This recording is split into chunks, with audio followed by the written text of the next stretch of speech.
આ વિડીયોમાં આપણે સી પ્રોગ્રામિંગ ડાયરેક્ટ સમજવાની કોશિશ કરીશું પ્રોગ્રામ. તો આપણે બેઝિક પ્રોગ્રામથી ચાલુ કરીએ છીએ.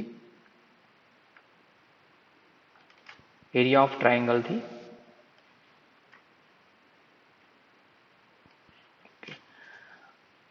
એરિયા ઓફ ટ્રાયેંગલનું ફોર્મ્યુલા છે base multiplied height divide by 2. તો આપણે બેઝ જોઈએ અને હાઇટ જોઈએ.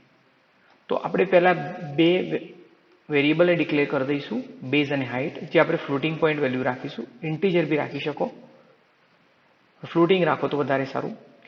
એના પછી આપણે બંને નંબર જોઈએ છીએ, એટલે આપણે એક પ્રિન્ટએફ ઇન્સ્ટ્રક્શન યુઝ કરીશું, જેમાં આપણે મેસેજ આપીશું એન્ટર બેઝ અને height. Same to same message આપણને ડિસ્પ્લે થશે. હવે બેઝ અને હાઇટ બંને વેલ્યુને આપણે ઇનપુટ કરાવી છે કીબોર્ડથી.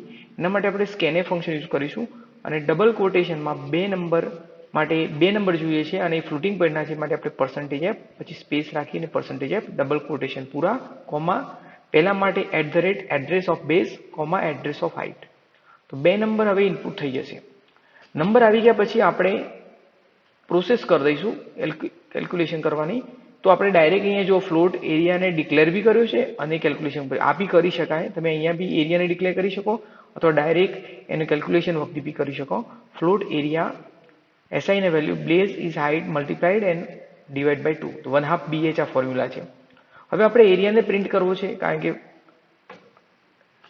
કેલ્ક્યુલેશન કરી ગયા પછી આપણે ડિસ્પ્લે તો કરાવવું પડે. એના માટે આપણે ફોર્મેટેડ આઉટપુટ જોઈશું.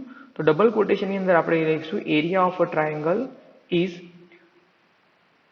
2 ડેસિમલ પોઈન્ટમાં આપણને મળશે. હવે આ એરિયા આપણે ફ્લોટિંગ પોઈન્ટ છે એટલા માટે આપણે %f લખવું જરૂરી છે. આ તો એનું આ ના લખો તો બી ચાલે. 0.2f અને એરિયા. તો કોની વેલ્યુ પર f માટે એરિયાની વેલ્યુ પ્રિન્ટ થશે. આપણે આને રન કરીએ. હાઇટ આપણે આપીએ છીએ 5.5 અને બેઝ આપીએ 9.5. તો area of triangle is 26.13. 2 decimal point display કરે છે, જે આ ફોર્મેટથી થાય છે 0.22 પોઈન્ટ પછી 2 ડેસિમલ પોઈન્ટ. તો અહીંયા આપણે સમજીએ ડિક્લેરેશન, ઇનપુટ, પ્રોસેસ અને આઉટપુટ. કોઈ પણ પ્રોગ્રામની અંદર આટલી વસ્તુ તો હોય છે.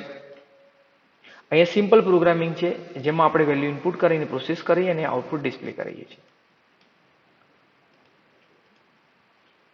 હવે આપણે બીજો એક પ્રોગ્રામ જોઈએ, જ્યાં આપણે સ્ફિયરનું વોલ્યુમ અને એરિયા કેલ્ક્યુલેટ કરીએ છીએ. તો આ એનું ઇક્વેશન છે 4πr² અને 4/3πr³. એરિયા માટે છે 4πr² અને વોલ્યુમ છે 4/3πr³. તો આ બે ફોર્મેટ આપણે બે ઇક્વેશન આપણને તો ખબર હોવી જોઈએ. ઇક્વેશન ખબર હોય તો આપણને ખબર પડે કે મારે રેડિયસની જરૂર છે અને જે મારું કેલ્ક્યુલેશન થાય છે એક એરિયા અને એક વોલ્યુમ. તો 3 વેરિયેબલ જોઈએ, એક રેડિયસ, એક એરિયા અને એક વોલ્યુમ.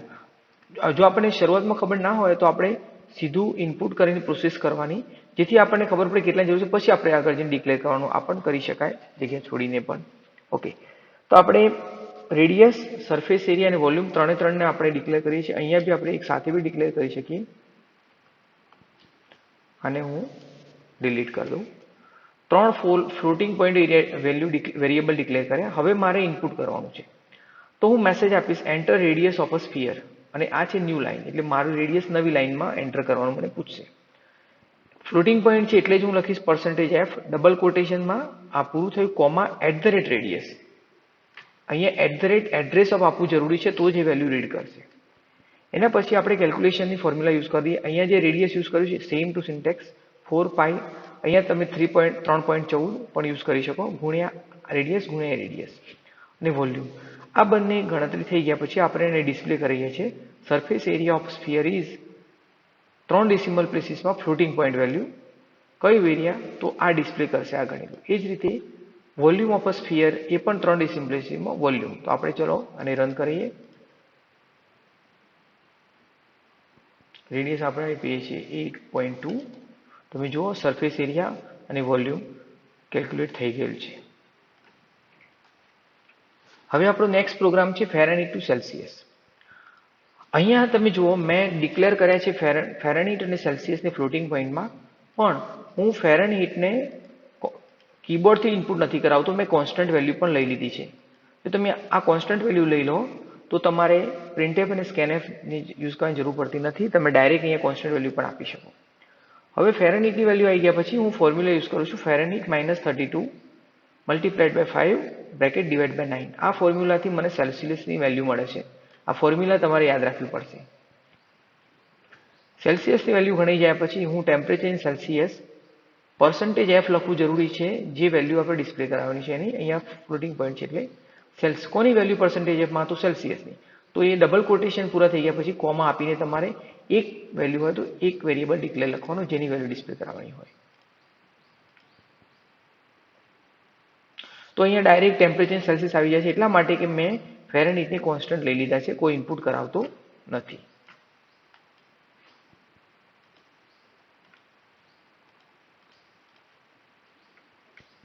હવે આપણે જોઈએ મેક્સિમમ ઓફ 2 નંબર. જેમ અગાઉ આપણે જોયું હતું કે 2 નંબર ઇનપુટ કરાવવા પડશે, તો હું 2 નંબરને ઇન્ટીજર લઈ લઉં છું અને હું મેસેજ આપું છું એન્ટર 2 નંબર અને એ નંબરને કીબોર્ડથી ઇનપુટ કરાવું છું. બંને નંબર મારા છે, મારે નવી લાઈનમાં જોઈતા હોય તો હું ન્યૂ લાઈન ઓપરેટર યુઝ કરી શકું છું. તો બીજો નંબર નવી લાઈનમાં ડિક્લેર ઇનપુટ કરા દેશે. જો %d, પહેલો %d a માટે, બીજો %d b માટે, એટલે ડબલ કોટેશનમાં આ %d અને કોમા @a, b. સેમિકોલન આપવું જરૂરી છે. હવે ઇફ જો આ મિનિમમ ઓફ છે પ્રોગ્રામ, તો a b આ સાચું હશે કે મારા જે ઇનપુટ કરેલા નંબર છે એ નંબરમાં જો એ નંબર એ b કરતા નાનો હશે તો આ સાચું થશે, તો તરત આ રન કરવા જશે. તો આમાં લખેલું આવશે %d સ્મોલેસ્ટ અને %d માટે કોની વેલ્યુ? a ની વેલ્યુ, કારણ કે a b એટલે a નાનું થઈ ગયું. જો આ ખોટું હોય, a b ના હોય તો a b થયો, તો b નાનો થયો, તો એલ્સમાં %d સ્મોલેસ્ટ b પ્રિન્ટ થશે. આપણે એને રન કરીએ. 2 નંબર આપી દઈએ છે 5 અને 8. તો જુઓ 5 ઇઝ સ્મોલેસ્ટ. તો આ કન્ડિશન સાચી હોય તો આ રન થાય, અને આ કન્ડિશન ખોટી હોય, મતલબ a b ના હોય તો b a થયો, તો આ પ્રિન્ટ થાય. હવે જો માને આ કન્ડિશનની જગ્યાએ આપણે લાર્જેસ્ટ નંબર પ્રિન્ટ કરો તો અહીંયા ખાલી ઓપરેટર બદલાઈ જાય, that is called maximum of 2. જો ગ્રેટર ધેન, તો a b જો આ સાચું હોય તો % લાર્જેસ્ટ, ધેટ ઇઝ a મોટો થઈ જાય, અને ખોટું હોય તો b મોટો થઈ જાય. આને બી રન કરી જોઈએ. 89 ઇઝ લાર્જેસ્ટ. ઓકે, તો આ સિમ્પલ ઇફ એલ્સ પ્રોગ્રામિંગ છે, જ્યાં એક સાચું હોય તો એક પ્રોસેસ કરવી છે, ખોટું હોય તો બીજું પ્રોસેસ કરવી છે, બીજું ડિસ્પ્લે કરાવવું છે. હવે આપણે જોઈએ maximum of 3 number. Maximum of 3 number 3 રીતે કરી શકાય. એક નેસ્ટિંગથી, બીજું એલ્સ ઇફ લેડરથી, ત્રીજું ઇફથી. અહીંયા આપણે નેસ્ટિંગથી જોઈએ છીએ કે એક કન્ડિશન ચેક કર્યા પછી આપણે બીજી કન્ડિશન ચેક કરીશું. તો આપણે 3 નંબર લઈ લીધા છે ABC, આપણે એને ઇનપુટ કરી દઈએ છીએ મેસેજથી %d, 3 નંબર માટે @a, @b, @c આ લખવું જરૂરી છે.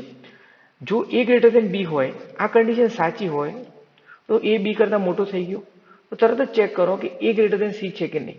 તો આ કન્ડિશન ચેક કર્યા પછી તરત જ બીજી કન્ડિશન ચેક કરશે.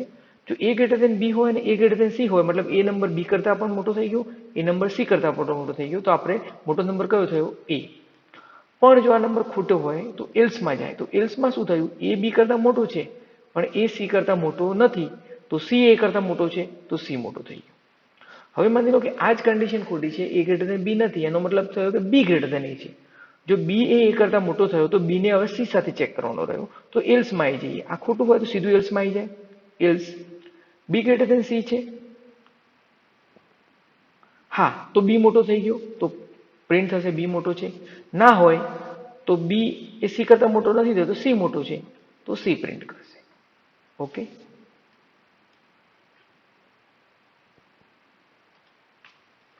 હવે આ જ પ્રોગ્રામ આપણે બીજી રીતે સમજવાની કોશિશ કરીએ.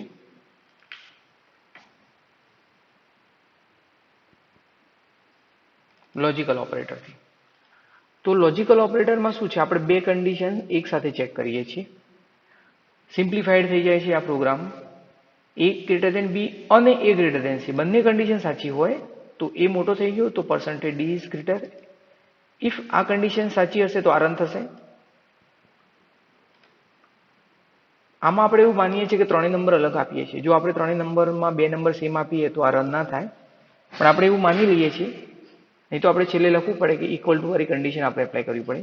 જો આ કન્ડિશન સાચી હોય તો એ ના થાય. આ કન્ડિશન સાચી ના હોય તો આ કન્ડિશન આ સિક્વન્સમાં રનિંગ થાય છે. એવું નથી કે આ કન્ડિશન ખોટી છે એટલે આ રન થાય.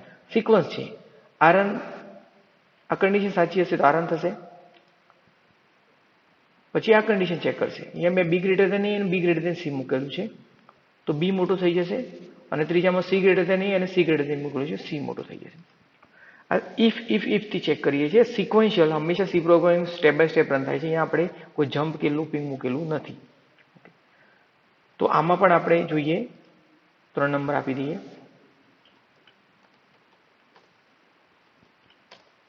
458 ઇઝ ગ્રેટેસ્ટ નંબર. હવે આપણે આ મેક્સિમમ વાળું બીજી એક રીતે જોઈએ લીડરથી. ઓકે, આ છે લીડર પ્રોગ્રામિંગ. આમાં આપણે આ કન્ડિશન સાચી હોય તો આ રન થશે, નહીતર આ કન્ડિશન સાચી હોય તો આ રન થશે, એલ્સ છેલ્લે આ રન થશે. જો આપણે સી માટે કોઈ કન્ડિશન નથી મૂકી, એલ્સમાં બે કન્ડિશન ખોટી થઈ જાય તો ઓટોમેટિક સી સાચી થઈ જાય. તો એ ગ્રેટર ધેન બી અને એ ગ્રેટર ધેન સી હોય તો એ મોટો છે. Else if B greater than A અને બી ગ્રેટર ધેન સી હોય તો બી મોટો છે. એલ્સ આ બંને કન્ડિશન ખોટી થઈ તો ઓટોમેટિક સી મોટો થઈ જાય છે. તો આપણે એલ્સમાં કોઈ કન્ડિશન લખતા નથી. એલ્સમાં કન્ડિશન લખવાની હોતી નથી. એલ્સ એટલે એ સિવાયનું. તો આપણે એને રન કરીએ. 85, 42, 74, 85 is largest number. તો આ રીતે બી આપણે મેક્સિમમ વાળું 3 અલગ અલગ રીતે લખી શકીએ.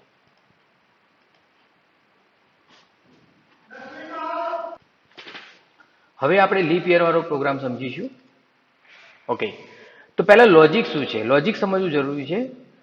Year is what is logic? Which is leap year? A year is exactly divisible by 4, કે જે 4 વડે ભાગી શકાય એ લીપ યર છે.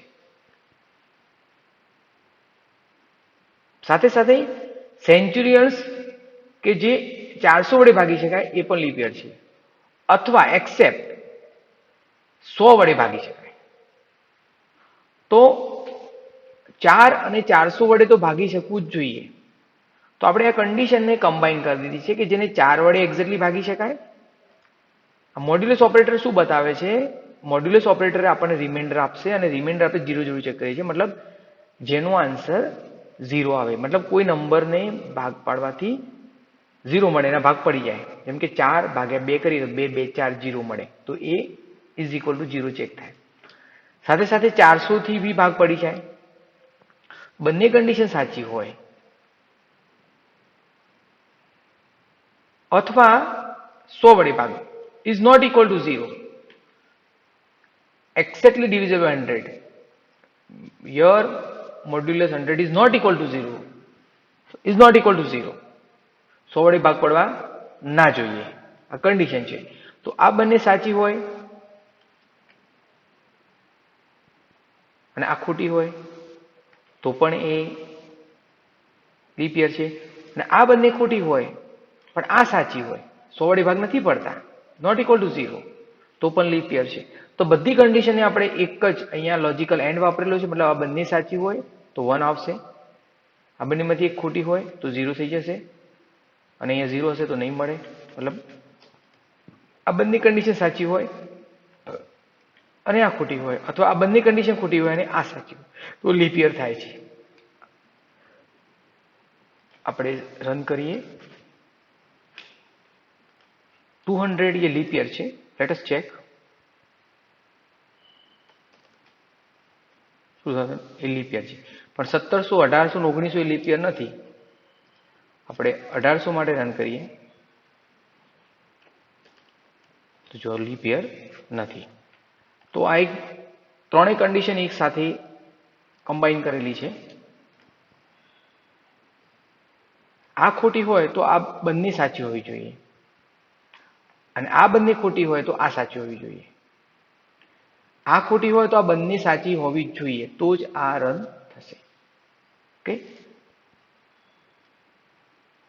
મતલબ કે 100 વડે ભાગ નથી પડતા, ના પડવા જોઈએ, અને એ વખતે 4 અને 400 વડે ભાગ પડવા જોઈએ. ઓકે, તો આ લોજિક યાદ રાખવાનું રહ્યું. હવે આપણે કોઈ પણ કેરેક્ટર એન્ટર કરીએ એ વોવેલ્સ છે કે નહીં એ ચેક કરવું છે, જેના માટે આપણે સ્વિચ કેસનો ઉપયોગ કરીશું.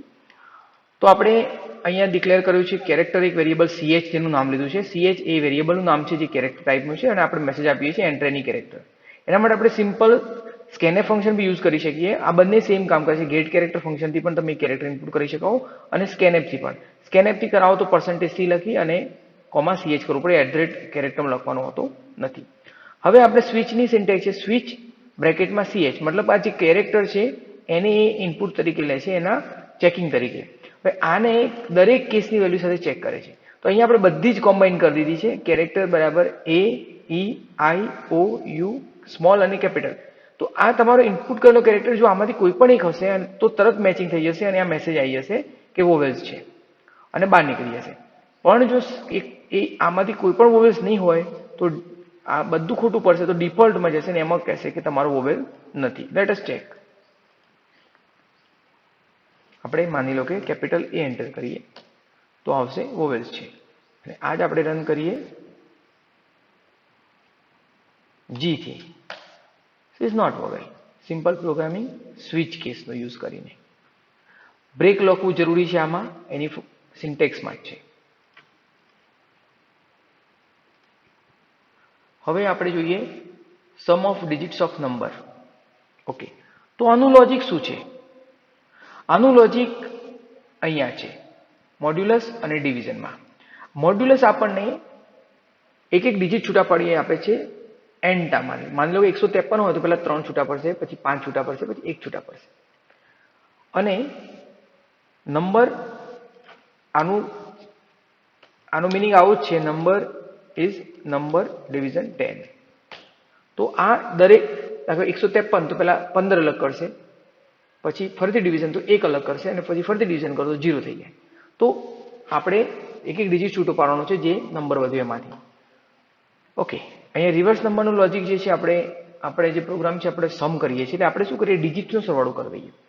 તો આ રિમાઇન્ડર છે જે આપણને રિવર્સ ડિજિટ આપે છે. રિમાઇન્ડર મતલબ કે તમારું ડિજિટ્સ, આ તમને ડિજિટ્સ આપશે.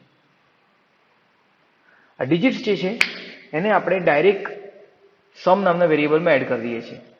માની લો કે આપણે આવો નંબર હોય 153, તો આપણે આવું કરીએ છીએ, 3 આવશે, પછી 5 આવશે અને પછી 1 આવશે. આપણે આવું કરવાનું છે, sum of digits of a number.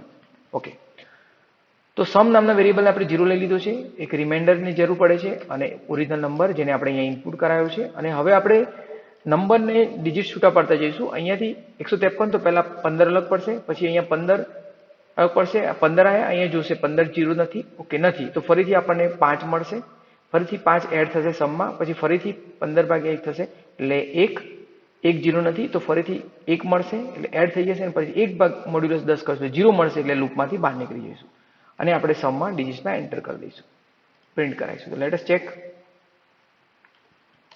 આવી ગયો 5 + 3 = 8 ને 1 9. તો આપણે અહીંયા સુધી રાખીએ છીએ પ્રોગ્રામિંગ.